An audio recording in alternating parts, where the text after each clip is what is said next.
ನೋಡಿ ಫ್ರೆಂಡ್ಸ್, ಎಲ್ವಾ ತುಂಬ ಚೆನ್ನಾಗಿ ಕಾಣಿಸ್ತಾ ಇದೆಯಲ್ಲ, ಎಲ್ಲೋ ಎಲ್ಲೋ. ವಾವ್, ತುಂಬ ಚೆನ್ನಾಗಿದೆ. ನನಗಂತೂ ತುಂಬ ಇಷ್ಟ ಆಯಿತು. ಇದು ಯಾವ ಥರ ಮಾಡೋದು ಅಂತ ನೋಡ್ಕೊಬರೋಣ ಬನ್ನಿ. ಹಲೋ ಫ್ರೆಂಡ್ಸ್, ಎಲ್ಲರೂ ಹೇಗಿದ್ದೀರಾ? ಎಲ್ಲರೂ ಚೆನ್ನಾಗಿದ್ದೀರಾ? ನಾನು ಕೂಡ ಚೆನ್ನಾಗಿದ್ದೀನಿ. ಎಲ್ಲರಿಗೂ ಹೊಸ ವರ್ಷದ ಆರ್ಥಿಕ ಶುಭಾಶಯಗಳು. ಎಲ್ಲರೂ ಹೊಸ ವರ್ಷ ಏನು ಸ್ಪೆಷಲ್ ಮಾಡಿದ್ದೀರಾ ಅಂತ ಕಮೆಂಟಲ್ಲಿ ತಿಳಿಸಿ. ನಾನು ಇವತ್ತು ಒಂದು ಸ್ವೀಟ್ ಮಾಡ್ತಾಯಿದ್ದೀನಿ, ತೋರಿಸ್ತೀನಿ ಬನ್ನಿ ಏನು ಅಂತ. ನೋಡಿ, ನಾನು ಇವತ್ತು ಕುಂಬಳಕಾಯಲ್ಲಿ ಸ್ವೀಟ್ ಹಲ್ವಾ ಮಾಡ್ತಾಯಿದ್ದೀನಿ. ಕುಂಬಳಕಾಯಿ ಹಲ್ವಾ, ಕುಂಬಳಕಾಯಿ ಕಟ್ ಮಾಡಿಕೊಂಡಿದ್ದೀನಿ. ಮತ್ತು ನೋಡು, 1 ಕಪ್ ಹಾಲು ತಗೊಂಡಿದ್ದೀನಿ. ಆಮೇಲೆ 1 ಕಪ್ ಸಕ್ಕರೆ, ದ್ರಾಕ್ಷಿ ಗೋಡಂಬಿ ಮತ್ತು ಏಲಕ್ಕಿ ಪೌಡ್ರು ಸ್ವಲ್ಪ.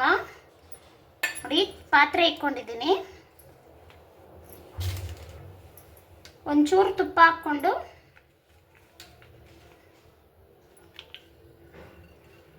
ನೋಡಿ, ಒಂದು ಸ್ವಲ್ಪ ತುಪ್ಪ ಹಾಕ್ಕೊಂಡು ಕುಂಬಳಕಾಯಿನ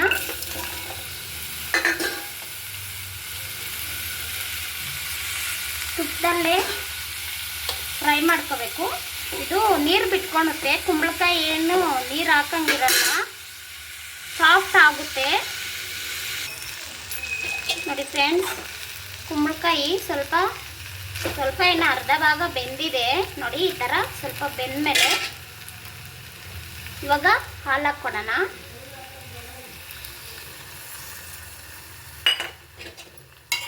ಹಾಲು ಹಾಕ್ಕೊಂಡು ಮಿಕ್ಸ್ ಮಾಡ್ಕೊಳ್ಳಿ. ಇದು ಸಕ್ಕರೆ ಆಮೇಲೆ ಹಾಕ್ಕೊಳ್ಳೋಣ. ಸಕ್ಕರೆ ಮುಕ್ಕಾಲು ಭಾಗ ಬೆಂದಮೇಲೆ ಹಾಕ್ಕೊಂಡ್ರೆ ಚೆನ್ನಾಗಿರುತ್ತೆ. ನೋಡಿ, ಏಲಕ್ಕಿ ಪೌಡ್ರು ಸ್ವಲ್ಪ ಹಾಕ್ತಾಯಿದ್ದೀನಿ. ಇದು ಹಾಕ್ಕೊಂಡು ಮಿಕ್ಸ್ ಮಾಡ್ಕೊಳ್ಳಿ. ಮಿಕ್ಸ್ ಮಾಡಿಕೊಂಡು ಇದು ಹಾಲೆಲ್ಲ ಸ್ವಲ್ಪ ಡ್ರೈ ಆಗಲಿ, ಮುಚ್ಚಿಕೊಳ್ಳಿ.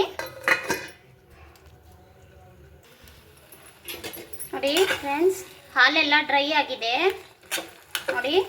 ಆಮೇಲೆ ಇನ್ನೊಂದು ಹೇಳೋದು ಮರ್ತೋದೆ, ಕುಂಬಳಕಾಯಿನ ಚಿಪ್ಪೆ ತೆಗಿರಿ ನೀಟಾಗಿ. ಮೇಲೆ ಚಿಪ್ಪೆ ತೆಗೆದ್ರೆ ಕುಂಬಳಕಾಯಿ ಬೇಗ ಬೆಂದೋಗುತ್ತೆ. ನೋಡಿ, ಇವಾಗ ಸ್ವಲ್ಪ ಸಕ್ಕರೆ ಹಾಕ್ಕೊಳ್ಳಿ. ಸ್ವೀಟ್ ಎಷ್ಟು ಬೇಕೋ ಅಷ್ಟು ಹಾಕ್ಕೊಳ್ಳಿ. ನಮ್ಮ ಮನೇಲಿ ಸ್ವಲ್ಪ ಸ್ವೀಟ್ ತಿಂತಾರೆ, ಅದಕ್ಕೆ ಮಕ್ಕಳಿಗೆ ಇಷ್ಟ, ಅದಕ್ಕೆ ಸ್ವಲ್ಪ ಹಾಕ್ತಾಯಿದ್ದೀನಿ. ನೋಡಿ, ಇವಾಗ ಏಲಕ್ಕಿ ಪೌಡ್ರು ಹಾಕ್ಕೊಳ್ಳಿ.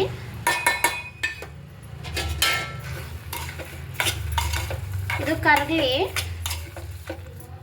ಸಕ್ಕರೆ ಕರಗಲಿ ಸ್ವಲ್ಪ. ನೋಡಿ ಫ್ರೆಂಡ್ಸ್, ಇದಾಗಿದೆ. ಸೂಪರ್ ಆಗಿದೆಯಲ್ಲ. ನೋಡಿ, ದ್ರಾಕ್ಷಿ ಗೋಡಂಬಿ ದ್ರಾಕ್ಷಿ ಹಾಕ್ಕೊಳ್ಳೋಣ.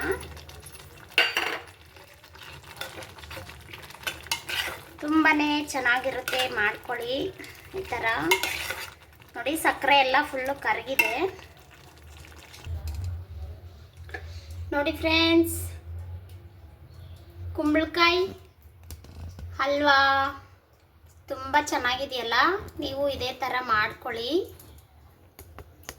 ಈ ವಿಡಿಯೋ ಇಷ್ಟ ಆಗಿದ್ರೆ ಪ್ಲೀಸ್ ಒಂದು ಲೈಕ್ ಮಾಡೋದು ಮರಬೇಡಿ. ಲೈಕ್ ಮಾಡಿ. ಹಾಗೆ ನಮ್ಮ ಚಾನಲ್ ಯಾರೆಲ್ಲ ಸಬ್ಸ್ಕ್ರೈಬ್ ಮಾಡ್ಕೊಂಡಿಲ್ಲ ಪ್ಲೀಸ್ ಸಬ್ಸ್ಕ್ರೈಬ್ ಮಾಡ್ಕೊಳ್ಳಿ.